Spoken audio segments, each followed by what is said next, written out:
论为人处事的道德准则与人文关怀，在人类社会的宏大架构中，如何与他人相处，如何对待他人，始终是一个核心且永恒的议题。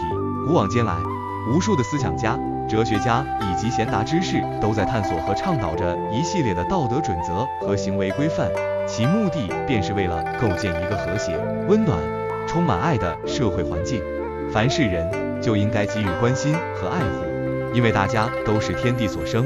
这一质朴而深刻的理念，宛如一盏明灯，照亮了我们为人处事的道路，为我们在纷繁复杂的人际交往中指明了方向。从本质上来说，人是社会性的动物，我们的生活与他人息息相关，每个人都像是社会这张大网上的一个节点，彼此相连，相互影响。给予他人关心和爱护，不仅仅是一种善良的表现，更是我们作为人类的一种本能和责任。当我们对他人伸出援手，给予关怀时，我们传递的不仅仅是物质上的帮助，更是一种精神上的慰藉和支持。这种关怀能够温暖人心，增强人与人之间的信任和联系，让社会更加和谐稳定。而且，既然我们都源自天地，同为人类大家庭的一员，那么就应该秉持着平等和尊重的态度对待每一个人，不论其出身、地位、财富如何，德行高尚者，名望自然会高。人们敬重的是德行，而非外表容貌。德行是一个人内在品质的外在体现，它涵盖了善良、正直、宽容、谦逊等诸多美好的品质。一个德行高尚的人，无论身处何种环境，都会散发出一种独特的魅力，吸引着他人的敬仰和追随。他们用自己的言行诠释着道德的力量，为社会树立起了榜样。与之相反，仅仅依靠外表容貌，或许能在一时吸引他人的目光，但却无法赢得真正的尊重和长久的敬仰。外表会随着时间的流逝而衰老，而德行却会在岁月的沉淀中愈发熠熠生辉。历史上，像孔子、孟子这样的圣贤，他们并没有出众的外貌，却凭借着高尚的德行和卓越的智慧，被后人尊称为至圣先师、亚圣。他们的思想和教诲影响了一代又一代的人。有才能的人，声望自然不凡。人们内心真正信服的是有真才德的人，而不是自说大话的人。在当今社会，能力是一个人立足的重要资本。有真才实学的人，能够凭借自己的智慧和技能为社会做出贡献，解决实际问题，他们的价值得到了社会的认可和肯定。而那些只会自吹自擂、没有实际能力的人，或许能在短期内骗取他人的信任，但一旦真相被揭露，就会遭到人们的唾弃。真正的才能不是用来炫耀的资本，而是为大众谋福祉的工具。袁隆平院士一生致力于杂交水稻研究，他凭借着卓越的科研才能，成功解决了无数人的温饱问题，赢得了全世界人民的敬重和爱戴。自己有能力就应该服务大众，不要自私自利，舍不得付出。当我们拥有了一定的能力和资源时，我们肩负着更大的社会责任。将自己的能力用于服务大众，不仅能够实现个人的价值，还能为社会的发展做出贡献。自私自利只会让我们陷入孤立和狭隘之中，无法体会到帮助他人所带来的快乐和满足。雷锋，他以无私奉献的精神，将自己的一切都投入到为人民服务的事业中。虽然他的生命短暂，但他的事迹却激励着无数人投身于公益事业，成为了永恒的精神丰碑。同时，别人有能力，我们应当学习欣赏赞叹，而不要嫉妒毁谤。嫉妒和毁谤不仅会伤害他人，也会让我们自己陷入消极的情绪和行为中，阻碍自身的成长和进步。欣赏他人的优点和长处，向他们学习，能够让我们不断提升自己，实现共同进步。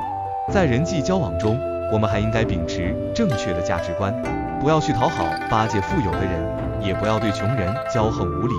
财富和地位并不能决定一个人的价值和尊严，每个人都有自己的人格和权利，都应该受到平等的对待。讨好富人可能会让我们失去自己的原则和尊严，而对穷人骄横无礼，则暴露了我们的浅薄和无知。我们要以真诚和善良的心去对待每一个人，不论其贫富。同样，不要光取悦新交的朋友，而厌弃过去的朋友。真正的友谊是经得起时间考验的。过去的朋友陪伴我们走过了人生的不同阶段，他们与我们有着深厚的情感纽带。珍惜旧友，不忘情义，是我们为人处事应有的态度。在与他人相处时，我们还需要具备敏锐的观察力和体贴的心。对于正在忙碌的人，不要用事情去打扰贴；当别人心情不好或身心欠安的时候，不要用言语干扰贴。这体现了我们对他人的尊重和关怀。忙碌的人需要专注于自己的事物，此时的打扰可能会打断他们的思路，影响工作效率。而心情不好或身体不适的人，更需要的是安静和休息。过多的言语干扰只会让他们更加烦躁。我们要学会换位思考，站在他人的角度去理解他们的处境和需求。尊重他人的隐私和尊严也是至关重要的。别人有缺点，不要当面揭穿贴。对于他人的隐私，切忌到处宣扬。每个人都有自己的不足之处和不愿意被他人知晓的秘密。当面揭穿他人的缺点会伤害他人的自尊心，而宣扬他人的隐私则是对他人人格的侵犯。我们应该以宽容和理解的心态去对待他人的缺点，给予他们改正的机会。同时，要尊重他人的隐私，保护他人的尊严。赞美他人的善行就是行善。当对方听到我们的称赞之后，必定会更加勉励行善。赞美具有强大的力量，它能够激发他人的积极性和自信心，让他们感受到自己的价值和努力得到了认可。一句真诚的赞美可能会成为他人前进道路上的动力，促使他们做出更多的善举。而张扬他人的过失或缺点就是做坏事。如果指责批评太过分了，还会给自己招来灾祸。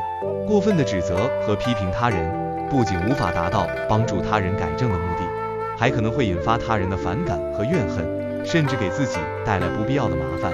我们在指出他人的问题时，要注意方式方法，以善意和建设性的态度提出建议。朋友之间应该用仁义道德互相规过劝善，这样双方的修养都会有提高。朋友是我们人生道路上的伙伴，相互之间的规过劝善是对彼此的负责和关爱。当朋友犯错时，我们要勇敢地指出，帮助他们认识到问题并改正。同时，当我们自己犯错时，也应该虚心接受朋友的批评和建议。如果对别人的过不规劝，自己和对方的品德都会有缺失。在朋友关系中，真诚和坦率是维持友谊的基石。财物的取得与给予，一定要分辨清楚明白，宁可多给别人，自己少拿一些。在物质利益面前，我们要保持清醒的头脑和高尚的品德。给予他人不仅是一种物质上的付出，更是一种情感的传递和爱的表达。多给予别人，能够让我们收获更多的友谊和尊重，让社会充满温暖。而斤斤计较、自私自利，只会让我们失去更多。与人和睦相处，需要我们学会换位思考。事情要加到别人身上之前，要托人做事，先要反省问问自己，换作是我，愿不愿意？如果连自己都不喜欢，就不要勉强别人。这就是所谓的己所不欲，勿施于人。它是一种基本的道德准则，体现了我们对他人的尊重和关爱。只有当我们设身处地为他人着想时，才能避免很多不必要的矛盾和冲突，建立起和谐融洽的人际关系。受人恩惠要时时想着报答，别人有对不起自己的事，应该宽大为怀，把它忘掉。怨恨不平的事不要停留太久，过去就算了。至于别人对我们的恩德，要感恩在心，常记不忘，常思报答。感恩是一种美德，它让我们更加珍惜生活中的美好，让我们的心灵更加纯净和善良。而怨恨和计较只会让我们陷入痛苦和烦恼之中，消耗我们的精力和情感。学会感恩，学会宽容，能够让我们的人生更加豁达和幸福。对待家中的婢女与仆人，要注重自己的品行端正，并以身作则。虽然品行端正很重要，但是仁慈宽大更可贵。在家庭中，主人与仆人之间的关系也应该建立在尊重和平等的基础上。主人的品行端正能够为仆人树立榜样，而仁慈宽大则能够赢得仆人的忠诚和爱戴。如果仗势强逼别人服从，对方难免口服心不服，唯有以理服人，别人才会心悦诚服，没有怨言。这一原则同样适用于社会中的各种人际关系，无论是领导与下属，还是老师与学生，只有通过尊重和理解，才能实现良好的沟通和合作。为人处事的道德准则和人文关怀是一个庞大而复杂的体系，它涵盖了我们生活的方方面面，从关心爱护他人到尊重他人的德行和才能，从正确对待财富和人际关系到注重自身的言行举止和品德修养，每一个环节都相互关联，相互影响。只有当我们真正理解并践行这些准则时，我们才能成为一个有道德、有责任感、有爱心的人，才能构建一个和谐、美好的社会。在这个过程中，我们需要不断的学习和反思，不断的提升自己的道德境界，让人文关怀的光辉照亮每一个角落。